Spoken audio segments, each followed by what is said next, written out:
I kind of like to dig into this a little bit more, but a little bit outside of encryption.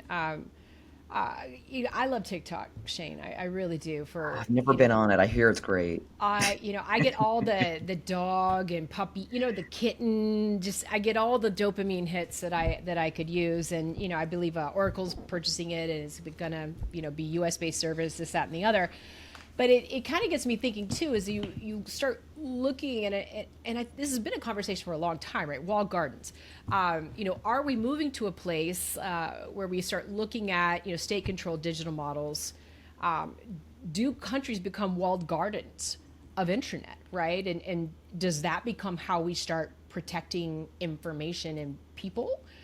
Even though the internet was meant to be this open doorway, right, to share information, but are we moving to that kind of model? I think we are. I'm going to separate out social media for a second because that's its own animal. Yes. Is in the digital sovereignty issue. I can understand why there's a feeling as a government, and let's just make it easier. Let's talk about Arizona because it's people look at that.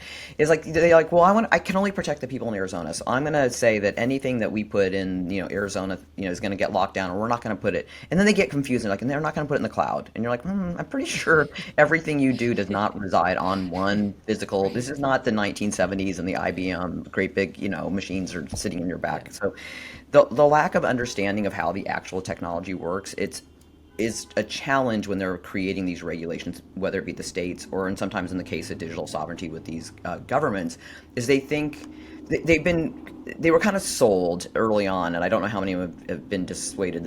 About this, is that so you're going to create your own cloud. Like I was in Sri Lanka, and they were like all about we're going to make our own cloud, and we're going to put it here in Sri Lanka, and then all of our information will be local, and so therefore we're going to create like but they're not going to do that. They're going to buy somebody's cloud services, and then they're like a very lovely but relatively small island, and I'm like, where is all the energy going to come from to run this Right. large server farm that is going to run all of the Sri Lankan digital cloud Right. services?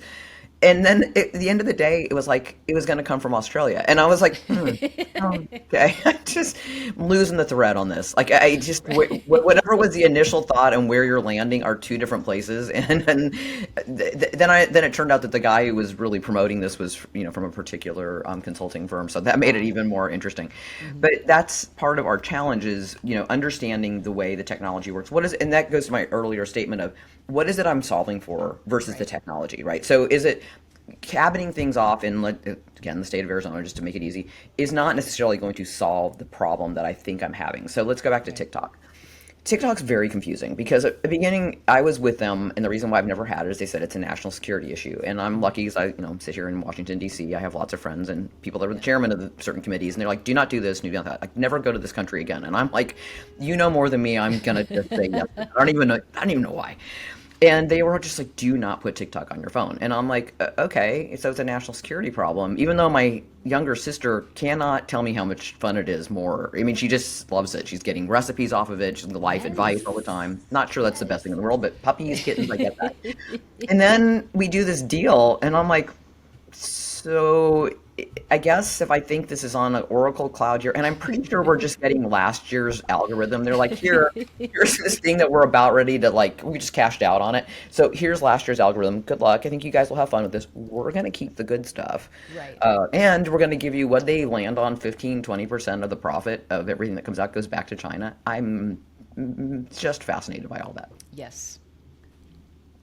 It is. I mean, and of course, all of us TikTok users in the U.S. That what does that actually mean in practice? I mean, I'm not going to lie. Back in January, when it was off for like Did you 24 panic? hours, it took me a moment to kind of reset, like how I'm going to spend my time, at night and on the weekends when I lose 3 hours looking at all these cute piglet videos. But what I guess I coming have back to a the panic stack of books by my bed, by the way. It's like, oh my God, the internet's down. I'm like, meaning to read that book. but and again, it gets me back to this walled garden thing. Like, are we only going to be able to see U.S. content? Because that takes the fun out of it as well. Like, I loved seeing content from China. I'm not going to lie, but also other countries Yeah. and perspectives and. It's a nice cross section of information that, of course, you have to validate and don't take at face value.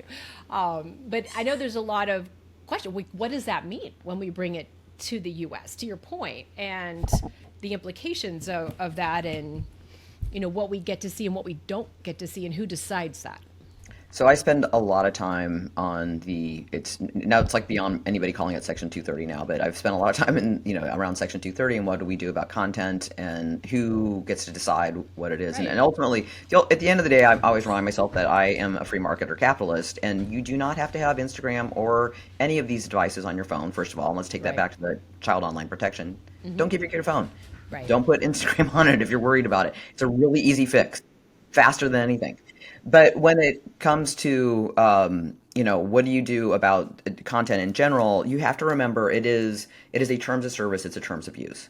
So and we've seen there was hearings, I believe, in the last Senate's still having hearings. So this it was in the Senate last week about just content and Google can decide at every one of their product lines, at Chrome, we know there's certain things that they do or don't want to link to that are outside of their terms of use that they think are, fall into the harm category. YouTube, same situation.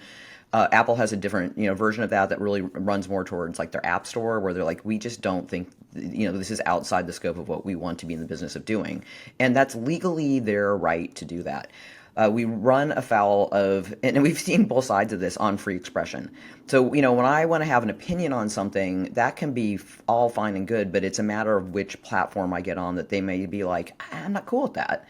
And I say that in my terms of use and I'm taking you down, right? So probably been a lot more refinement on that in the last couple years, but I think that we've now seen with I've learned a lot about job owning because I have one of my colleagues, Clay Calvert, writes on it, actually wrote on it this week about the importance of understanding it and when you can and cannot do that.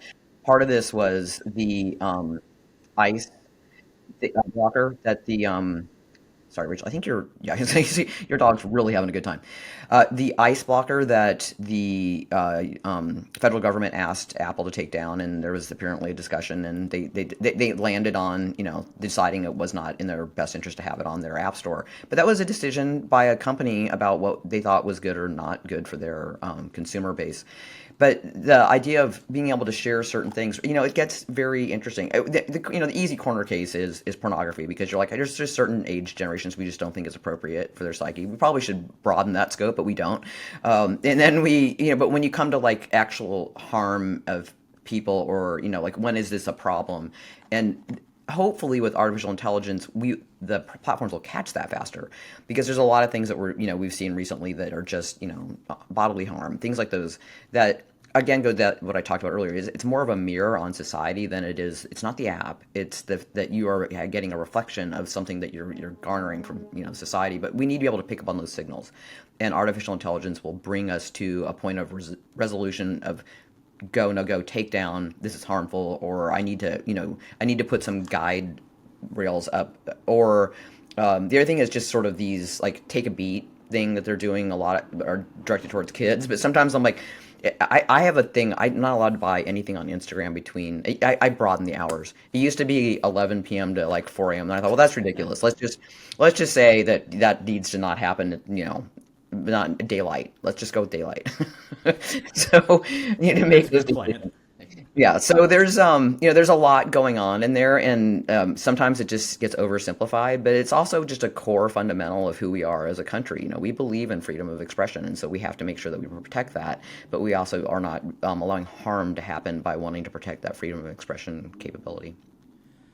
But so have we kind of gone too centralized though with all these platforms? Like, you talked about our experience back when the internet was first being found and everything was very decentralized. Like anybody could bring up a website and post whatever they Still want. can. There was so much freedom, right?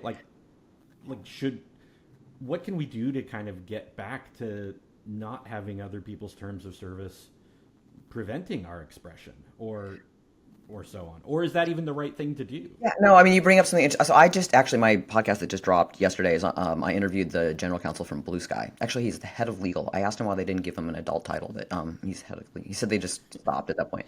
So Matt's lovely, and they came to see me at AEI, and I was like, I don't have a Blue Sky account. I don't really have anything to talk to you about. And he said, no, I think you'll find what we have to say interesting. And he said we weren't designed because what has happened. I love Twitter. I'm still going to call it Twitter. I know it's X, but I just.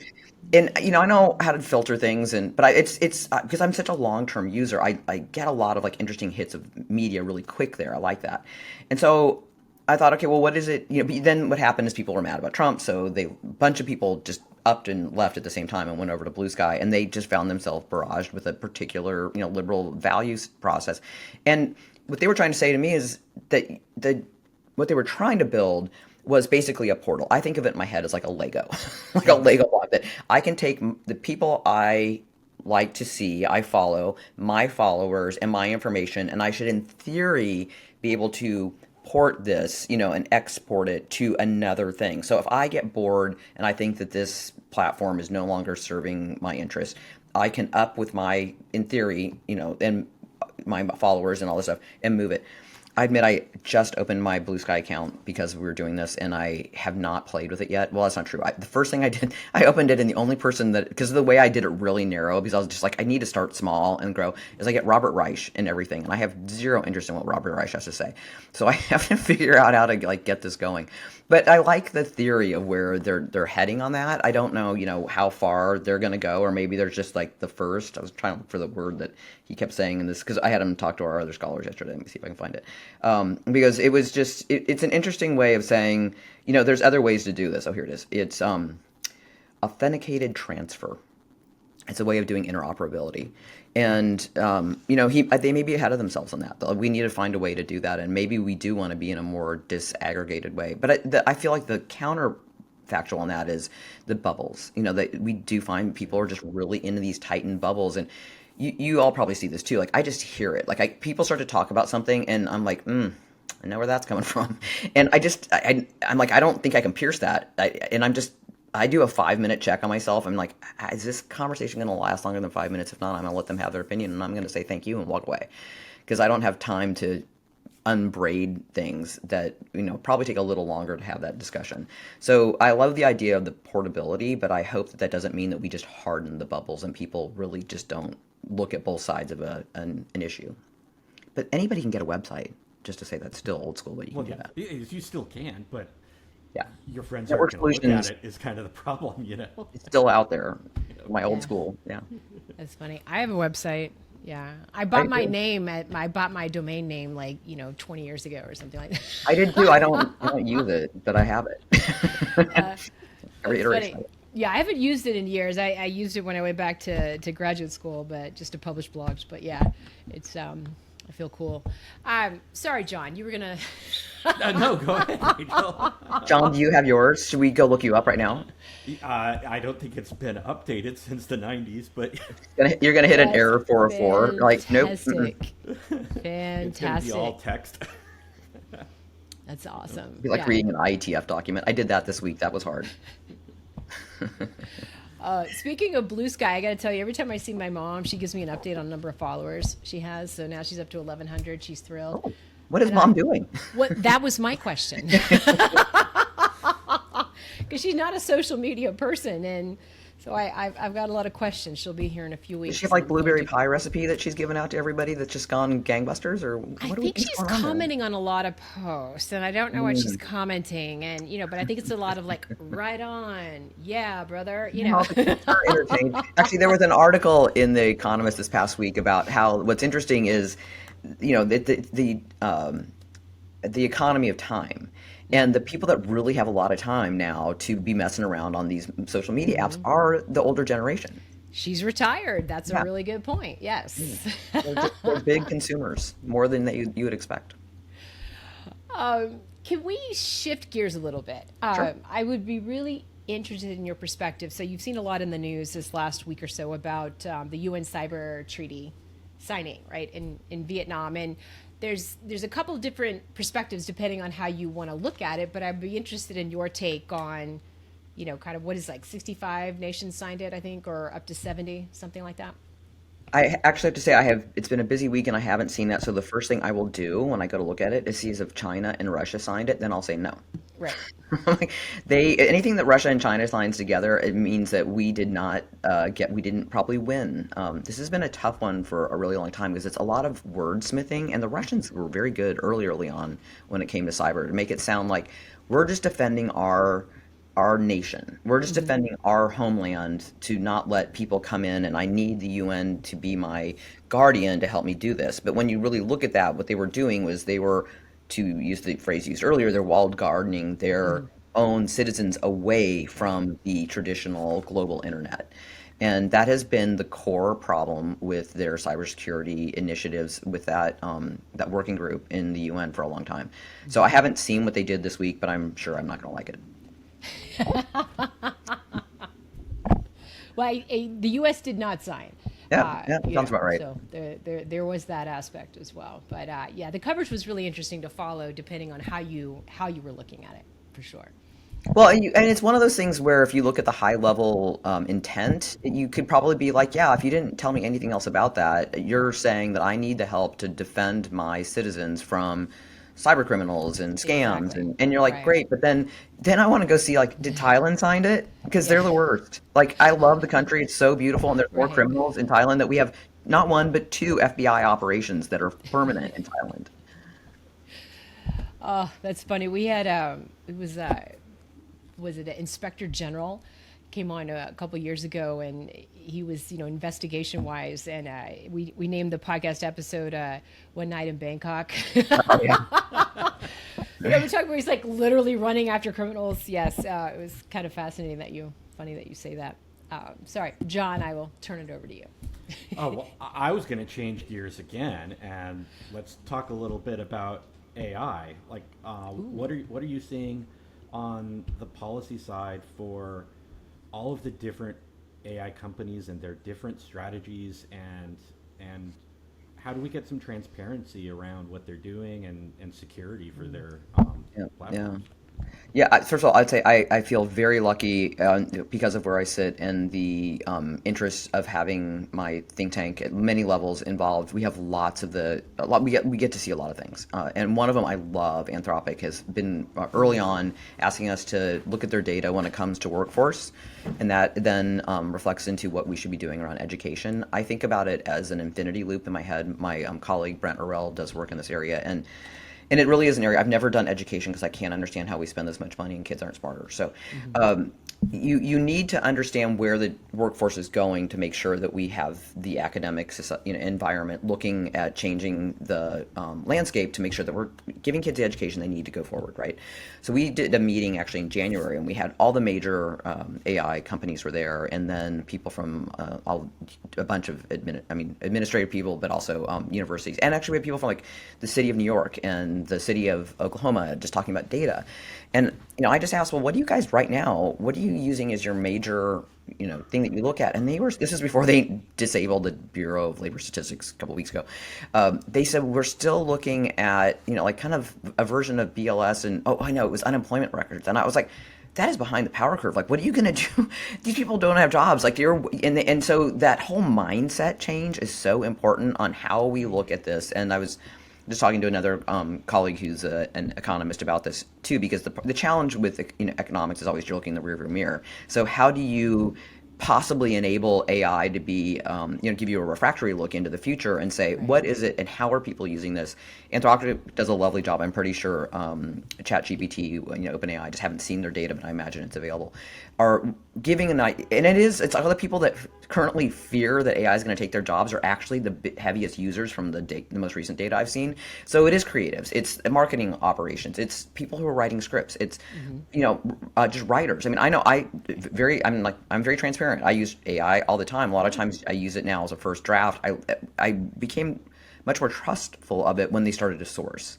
So, I'd go to Perplexity, and I love the fact that like Gemini will source things. So it'll just give me an idea, and then I can go back and read the article and make sure that, Exactly. we're in sync on what's going on there. So that's been, really helpful. The trust factor, the opaqueness that you mentioned is, a lot of that is not knowing. I mean, it's a combination of the algorithms, the black box. There was an article in the Information this week that was saying that one of the things, if they finally get around this, is OpenAI, a nonprofit or whatever it is, if it is eventually able to, want to go into the public market, they will have to then be transparent about a lot of things that they currently are not. And I don't really care about the finances of it, even though the finances are the most fascinating thing of what's going on with OpenAI right now. It's the idea of giving people that validation. And as somebody who actually does look at a lot of terms of service and terms of use and system cards and things that make all this stuff work, I usually say just tell people what you're doing. Like, just be really brutally honest and simplify it. And if they don't like that, they can walk away. But if you don't tell them that you're gathering all this information, and the example I always use, because this is an interesting, it's not really, it's it's tech being used by the finance industry. I lucky girl, I refinanced a while ago and got a really great mortgage, refinanced before everything blew up. But so then one company bought my information, and at some point in that, refinancing, I guess I said yes to, you can market to me. And now somebody else owns it, and they call me all the time and want to be my local bank. And I'm like, there's nothing I want about a local bank right now. Like, and I can't make them stop because somewhere along the time I gave them permission. And this is my challenge with the third party aggregators. And I haven't seen it, but I guess there's legislation that addressed this in California this week that I need to get caught up on. And that's where I kind of fear it's not the one company that I bought my mattress from, let's say. It's that I agreed as I was penning a bunch of stuff, not thinking about it, yes. And now all of a sudden, every partnership they have has my information and is banging on me, and then they're selling it. And I don't know where to make that stop. And I think that's a really important for the trust that people are going to need. And I realize I'm talking about something that's actually been going on forever and is old school, but we need to course correct on that to allow people to feel like they can trust these when we get to real agentic AI and not just past the learning language models. I'm concerned about I love ChatGPT. I use it, but I have it set because I pay the $20 amount to not to collect my data. People that are doing that at zero don't have that opportunity. But then there's others like Meta just said, we're going to start, if you use our model we love, come on in, we've got this great thing, we're going to sell that to advertisers. And I'm like, I don't know, that's a great idea. But they're being very open about it. They're being very honest, and I will give them credit for that. Yeah, I have the same problem with getting those constant marketing things, and I agree with you. I don't want my data being used to train while using these tools either. So, but toggle, John. There's a toggle in there. There's a toggle. Just toggle. Well, I pay him. I like you. I pay him the $20 to. Right. So you can just go say no. You can do that as soon as we get off this podcast. You can go say no. I love this conversation, by the way, Shane. I'm going to tell you, this is so fascinating. And, kind of coming back to education, and you talk about Arizona, giving testimony to the House. But I think more broadly, with everything that's happening so quickly, and lawmakers are being asked to have a point of view on, okay, we got to legislate these things, but how do you educate, right? When we look at the federal and state and local level, I remember a long time ago when a voice to text was really nascent, and we were educating lawmakers on the Hill about, hey, in-car systems are actually safe. You speak the text, you don't have to, be distracted. But it was quite an effort, just for something seemingly simple, right? And I can't even imagine when we talk about digital trust, AI, agentic AI, all these things that are happening, the amount of education required to really come together with something thoughtful without it being, I think, overly restrictive, right? But also there's overly innovative using your data. Like how do you navigate forward with that kind of task? So I've been, and the App Association doesn't love when I say this because I feel it's the easiest one, is you go, I want some version of, like, here's the 3 things that are going to freak me out the most, or here's the 5 things. Like, and I immediately, they can color code them, they can make them emojis, but I want to be able to, when I look at an app, and I want to know when it changes too, be like, I sell your data, I'm going to sell your data to the devil.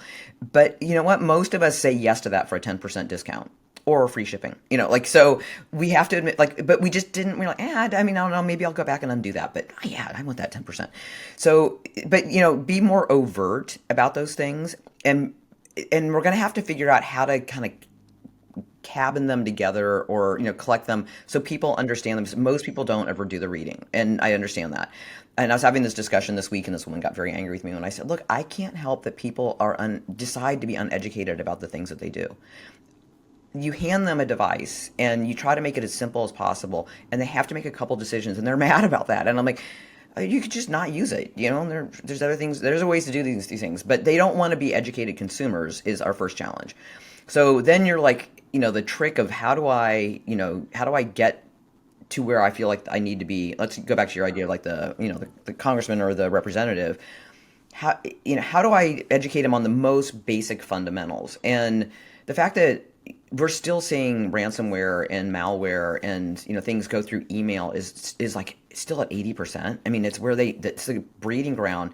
And you try to tell them just the Nigerian really is not going to give you that money, but it still works, right? So, there's so many layers, unfortunately, to what you're trying to be a good person and a good representative and make sure that people understand the dangers and the risks as well as the benefits of this.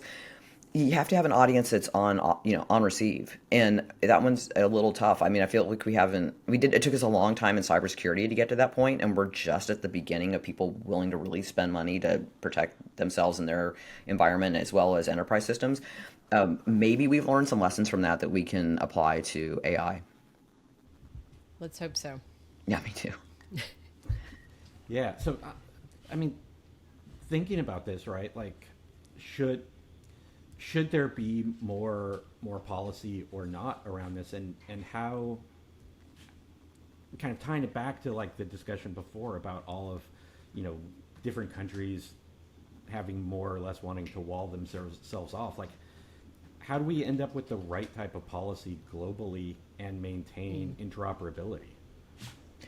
So we saw a lot of that early on that was really interesting. Like think about, I mean, remember when they were doing Bletchley Park and we had the UK cyber or the AI safety summit, and we just felt like that was they just felt like it was groundbreaking. And I thought that's kind of smart because the UK is trying to say, come to the UK first, use our guidance and rules. So if you're based here, you'll get UK rules, which will light touch step you into the EU, and hopefully will bring the US along.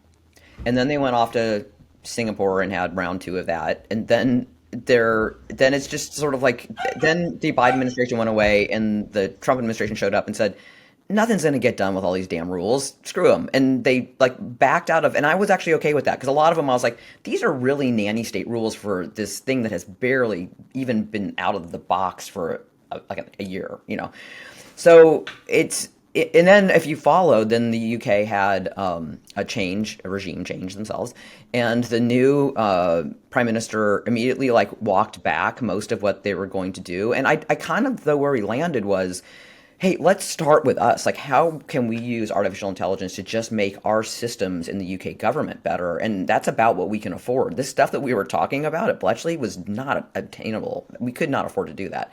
And he's not wrong. Like, that's actually really accurate. And when I think about what we could hopefully show consumers, is an easy thing to do. And a lot, I mean, it's so much, you can call it AI, but we've been trying to do this with like smart cities for so long, is just do those pattern recognitions of like, where can I just look at something and say, if I just stop doing this, like I would gain X amount. And it's, I'm a big believer in the 80-20 rule of life. A lot of times you'd go, if I stop doing this, 80% of my pain goes away and I can focus on this 20% and I can adjust my financing around that. And that can be me as an individual, a corporation, as cities. At DC, we just recently, and I haven't seen the data on this, I'm sure it's probably worthwhile. We've just gone to you don't turn on red lights. Just don't. And I'm like, I know people are honking because I live right where they honk. But I'm sure that there's enough statistics to say, if you're willing to wait 30 seconds, you're going to save enough car accidents, lives, and then you go across a bridge to Virginia and there's no rule there. And it's very weird because your mind has to be like, oh, I can turn. The people are honking at you and you're like, oh, that's right. They can turn red here.